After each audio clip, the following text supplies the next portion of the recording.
Alright guys, welcome back. CFP here, and this is Survival Living. So we got another review product for you. As you can see in the box, it is the Bluetti. This is a portable power station that we will be getting reviewed. Now, we are affiliated with Bluetti, but with all of our reviews, we put everything through the test so we can show you what it's capable of, what it's not capable of. Is it a good quality product or not? So right now we're going to do an unboxing, because I did say that we will do an unboxing with the company, and we're going to be testing out everything. So let's go ahead and get this thing open here. Just arrived today, so I haven't even got to take a look at it. This is my first time seeing it, just like you. Alright, so packaging goes. Not bad. Looks like it comes with a little handle here. Alright, there we go. So it is the Bluetti, the EB55, 537 watt hour. Check this thing out. I'm just reading off the label here, guys. We'll go into more of the technical stuff once we get everything unboxed. Nice case, by the way. I do like that. Put my knife up. So, looks like they come with some type of nice envelope here. What we got here? I've got keep power station out of direct sunlight. Yes, that's always a main thing, because you do have batteries in these things. So yeah, you want to keep it out of the sunlight. This is a warranty card, and comes with a instruction manual, user manual. It looks like it's all in English, which is perfect for me because that's the only language I speak. Alright, so it does go over the different charging stations, stuff like that. So let's go ahead and get into the actual unit itself. Oh, before we do that, we got another box here. Alright, let's check out this box.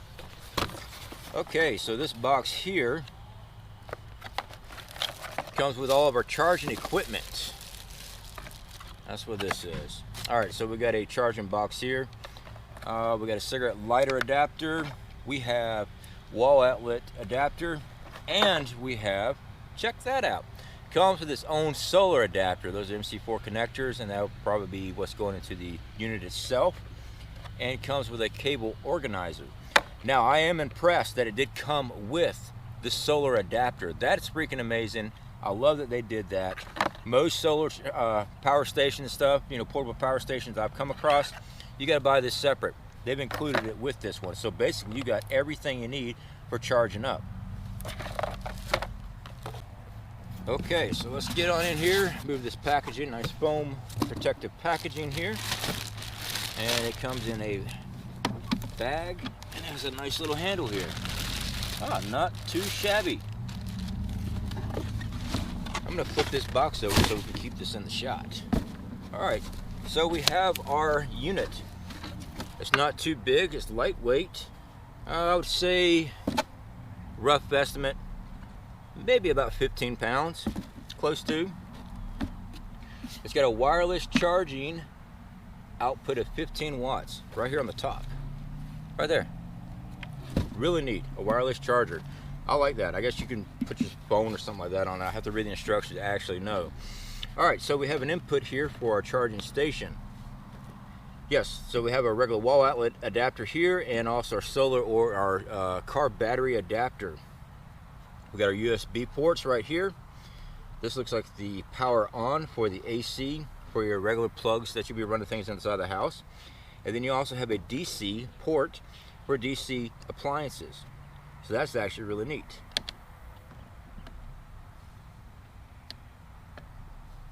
Simple plug in. Alright, so it is charging up here. Looks like we are sitting at an 80% bank right now. So I will be charging this thing up. We'll be hooking up solar and everything else to it to test everything out. I'm going to turn that one off. I'm going to turn on the USB port. So if we were charging up to anything with a USB, that's where we'd go. And same with our DC, if we're going to use DC. It looks like you can run multiple things at once. That's actually really cool. Some units you can only run one set at a time. You have to turn it off and go to a different one. So that's actually pretty neat.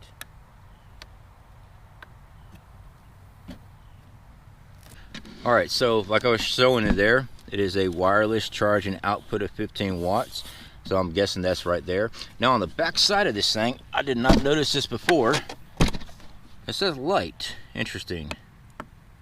It's got its own light system too. Now that's cool. It's got a little protective sleeve over it right there. That's neat. Ooh, multiple levels there and a strobe. Now that's pretty neat. I was not expecting that in this system. It does have a nice little handle case here. A lot of the systems I've used do not have that.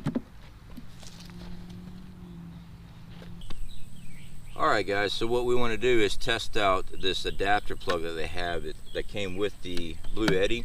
It's got the MC4 connectors, which I have hooked up to this 100-watt solar panel. Now, this pigtail is supposed to plug in right up here.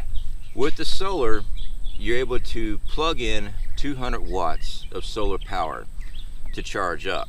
Also, the AC is a 200 watt AC charge. So you have to pick either 200 watts going in for your solar or the 200 watts for your AC to plug in. Now they say that you can plug in your AC and a 200 watt solar panel and get a faster charge time on the Bluetti. So what we're going to do right now, we're going to test the solar panel on it. Like I said, this is just a 100 watt one. MC4 connector connects to this adapter here that plugs right in. So we're plugging up. And yes, it is charging up. Currently, it's showing a 20 watts. We do have an overcast day here. So right up at the top is showing what power is going in. It looks like it's drawing 20 watts right now, 19 watts. We got cloud coverage right now. So on a bright day, it would charge much faster because that is a 100 watt panel. I usually get about a 90 watt out of that panel on a good day.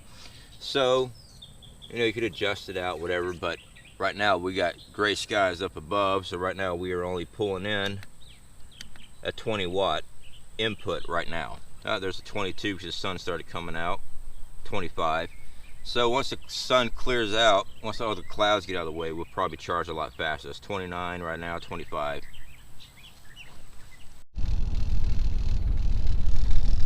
Alright guys, so we have our Bluetti, the EB55, the EB55, and we're in the truck. So we got our DC plug plugged in here, and we got our adapter that's going to go into the Bluetti itself. Plugs right in.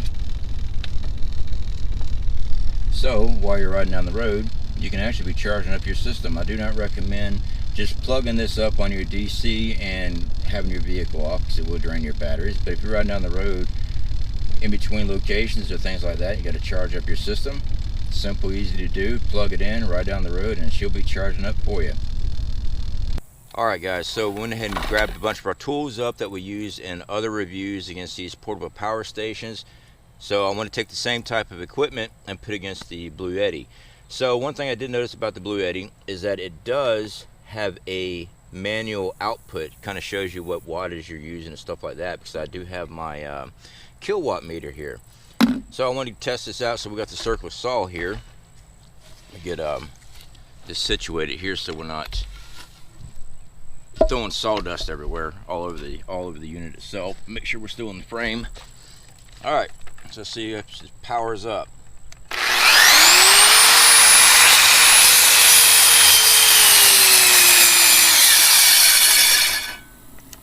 Well, she went out.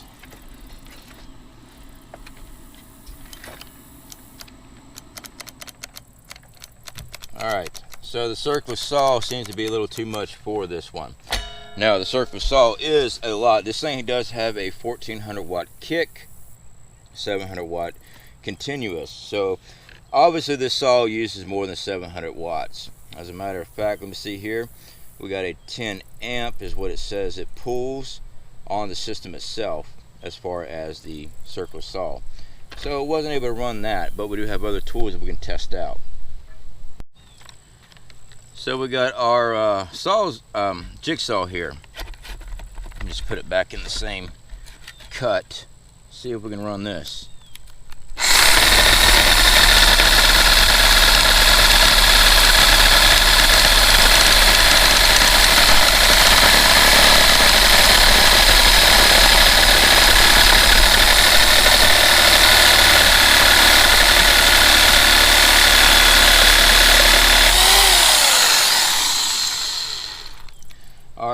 Jigsaw worked. We were able to cut that. I'm just cutting small pieces off because the price of lumber is ridiculous.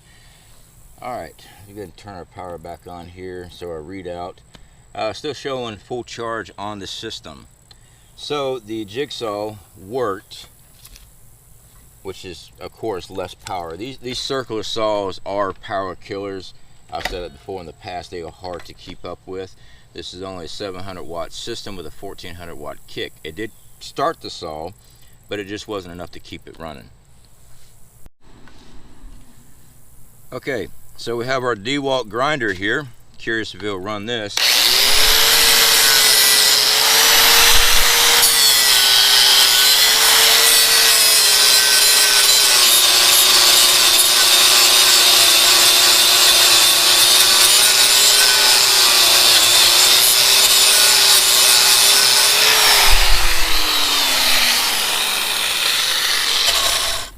So yeah, it was able to run our DeWalt grinder.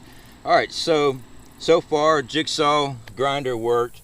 The saw was able to kick on, but just wasn't enough to keep the continuous on it because, like I said, circular saws are power killers. So let's move on. All right, so let's go and plug in a fan, see how we do on this. Make sure our power is on. Turn this on over here. That is on low setting. Make sure the fan's in the shot there. All right, let's go higher.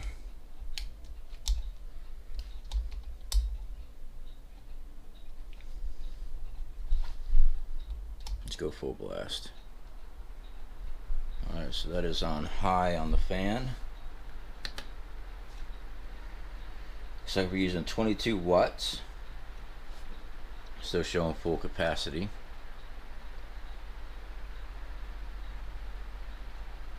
So we're just going to let it run for a while.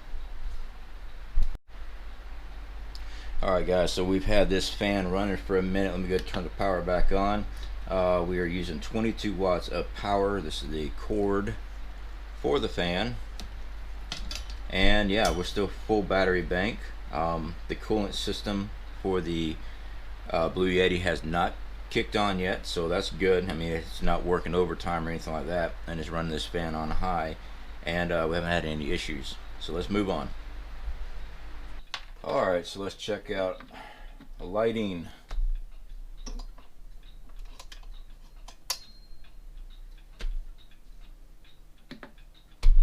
$27 watts. This is a low watt bulb, by the way. 22 watts, 26 watts.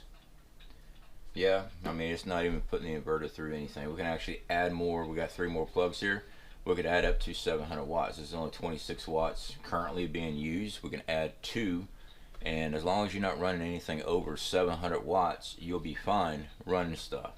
As you can see here, let me turn that back on. Still got full power. So yeah, this thing's actually designed, if you actually look at the unit itself, it's designed for charging up cell phones, designed to charge up laptops, run small appliances, things like that. I of course put it through the test with the power tools and things. I mean, it does say it does run some power tools, and with everything you got to amp out and see what your power tools draw. Circular saw uses a lot. Everybody knows that. Anybody that does construction and actually uses circular saws, you know it drains a lot of power. That's why we wanted to put it to the test and see if we can do it. It had enough to crank it up, but not enough to continuously run it. Because the continuous run is 700 watts. The peak is 1400 watts, which had the peak to crank it up, but not to continue run. But so far, everything else has been working great. Alright guys, so I got the laptop up right here. I'm charging it up. We're using 36 watts of power off the Bluetti. Charging up our laptop right now. A little icon down here showing that we are charging. So yeah, it does its job. 37 watts, not bad for a charging station. And that's one of the claims that Bluetti shows on their advertisement for this, is to charge up your laptops, run a light, small appliances and things like that. So yeah, it's been able to hold up to everything we throw at it reasonably. I mean, of course, if you start throwing heavy machinery at this thing, it's not designed for that. It's designed for charging up everything else. I mean, you got your USB ports and stuff to charge up your cell phones, your cameras, whatever it is that you're using, your power banks. You know, if you got battery power banks, you can charge it up off of this, so you have those little portable power banks with you. Okay, so like I said, guys, this thing's designed to power up appliances and stuff. Now, this is a blend jet. This is what wife and I use. We both have our his and her set for our shake mixes and stuff like that. So we're just going to plug into our AC power on this, turn that on, and our light is blue here. That means we are charging. It's a slow charge. It's not even showing it's even drawing a full watt. So, which is really cool, I don't have to use this adapter to actually do this. Set that up there, turn that back off. This uses a USB port. So I'm going to slide a USB port right here. We're going to turn our power on that, and we're charging using our USB port. So we can charge a cell phone, anything with a USB port or a C port. We can be charging up systems that way. This way it frees up our AC units if we want to be running something else. Like I said, you can run up to 700 watts. So as long as your appliances don't equal less than 700 watts while running, you're good. And remember, you got to keep that peak, which is 1400 watts. So currently we're using 008 watts on the charge for the blend jet. So we've got a full bar here. Alright guys, so we have our EB55 Bluetti. We have a mini fridge. Now I've shown this mini fridge on other systems before, running it on them. Let's see what this thing can do. Like I said, this is a 700 watt with a 1400 watt surge. So we're going to plug her in, turn our power on. The Bluetti coolant system just kicked on. Alright, so it's showing that we've got 50 watts of power being drawn out right now. And we'll see if everything actually works. I'm going to open up this door here. We've got refrigerator light is on, 56 watts.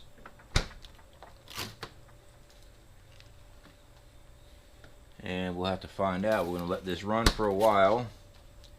Turn the lights back on here, 47 watts. So we're going to let this run just like this, and we're going to time it out and see just how long this thing takes to cool down. Last time it took a few hours to actually get everything to start cooling down in the freezer section, and we'll see if this unit can do that, because if this thing can push this for several hours, it might be a good option for you, especially in an emergency situation. If you have one of these that you can transfer food in, things like that, to keep food from going bad during a power outage in your area, it might be a nice little setup. So we're going to test it out and we'll find out. Alright guys, so we have been out for an hour. We still have full charge on the system itself, so let's check out the thermometer right fast. It's showing, well, it's going up now, but it's about 12 degrees Fahrenheit. So we're putting this back in. Our ice trays themselves, they're getting frosty, but they are not ice yet. So we've been running this for an hour, and we're going to continue to run it. Like I said, we still got full charge. It's showing that we're using 42 watts is what this thing is using. So that's not bad, guys. We're going to still run this system. We're going to see if we can't make ice out of this and see how long this thing lasts. For this little unit, I'm just powering up a mini fridge, so that's very impressive. We'll see what else she can do, and we'll see how long she can run. Alright guys, so let's go check this out here. We are down one bar, saying 37 watts. So let's check out our temperature. We are in the zeros, or below zero, I should say. Alright, let's check out our ice tray itself. It is not entirely frozen yet, but we are getting ice all the same. So yeah, not bad. It is producing ice, but it's not frozen solid yet. So we're going to set this back in here, and we're going to continue to run our test. Like I said, let's check our power reading here. We're only down 20%. We still got 80% of power left. So it is doing very well. I'm impressed. This little unit here is running this mini fridge. Here we are pushing 2 hours now, and we've only lost 1 bar. So if everything still goes very well, this thing might actually push 6 to 7 hours of power for this refrigerator. Not bad. Alright guys, so we are losing light as far as the day here. So we're going to open this up, take a look at what's going on here. The ice is still freezing up. It's actually doing a better job than what it was before. But it's not solid yet. But anyway, we're going to wrap this up. We've been out here for over 3 hours now, or coming up on 3 hours. We've only used 20%. We still got 80% of our battery bank left. So with this configuration, technically we could have ran this refrigerator several more hours. I mean, that's over 2 hours, almost 3 hours. So let's just give ourselves a 2-hour time limit. We could have run this thing for about 8 hours. No problem at all. Maybe we'll do a live stream one night where I can hook up with the battery banks and just run this thing all night long, and we can actually see how long it will last. But as of right now, we're pushing 3 hours and we still got plenty of charge in the system. So I am impressed. This thing's freaking awesome. I must say, for the size of this 700 watt 1400 watt peak with a 537 watt hours, the EB55 or the EB55 from Bluetti is actually a really good little system. I must say it's held up very nicely. It's not hot. I've only heard the fan kick on a couple times during this whole process. So yeah, all in all, it's definitely a good buy. Something you should definitely take a look at if you're looking for alternative power sources for a grid down scenario, especially with our power outages due to hurricanes and things like that, with just natural weather. Something like this on hand. I mean, it's a mini fridge. We're running a mini fridge with this little tiny box right here. That's freaking awesome. Alright guys, that is our review on the EB55, also the EB55, however you want to say it, it's up to you. This is the Bluetti. This is a 700 watt system. It's got a 1400 watt surge peak. It has 537 watt hours built into this thing. It's 35,000 milliamp hour battery bank system. So all in all, I do like this system. It's lightweight, like I said. I actually looked up the specs on it. It's actually 16 point some pounds. So I wasn't too far off. I said it feels about 15 pounds. Yeah, so it's not too bad. It's small enough you can throw it in a vehicle, stuff like that, take it on a camping trip if you want to. It's powerful enough to run lighting. It's powerful enough to run some power tools. It's powerful enough to run floor fans inside your home or a tent or anything else that you want to throw at it. All these systems, like I said, they're limited on your power needs themselves. So like I said, amp it out. Find out exactly what you need as far as power is concerned, and then purchase accordingly. All right, you don't want to try to take this and run a heater that uses ungodly amount of amperage per hour plus wattage that's actually over watt of what the system can provide. So if you got a heater you want to be running, plug it in one of these things, run it for an hour, and see how much you use in an hour. And then you buy your systems off of that. But for everything every day around the house, due to a normal power outage, TV, laptop, things like that, this system works really well. I like the construction of it. I do like the lighting in the back that they have here. I do like that they have plenty of options as far as charging goes up here, and your outlets and everything. They got plenty of stuff. You're not going to run out of room on this thing. Like I said, it's got 700 watts limit, so you're running watts. You just don't want to exceed that when you're plugging things in. That's why you amp out and watt out everything you got. Alright guys, hopefully this review helped you. If you are interested in it, links are in the description. There'll also be one popped up on the comment there for you guys. You can check out. We are affiliated with Bluetti. I always tell people we're affiliated. We are part of share sale affiliation with them. So when you purchase things like this, yes, you do help support the channel as well. They have many different products out there. This is a product that we got to review. I'm looking forward to working with them some more on some other products. I would really like to look at their solar panel setups that they have specifically for recharging these systems. So hopefully in the future we'll be able to get our hands on those and show those as well. Alright guys, y'all take care. Speak to y'all later.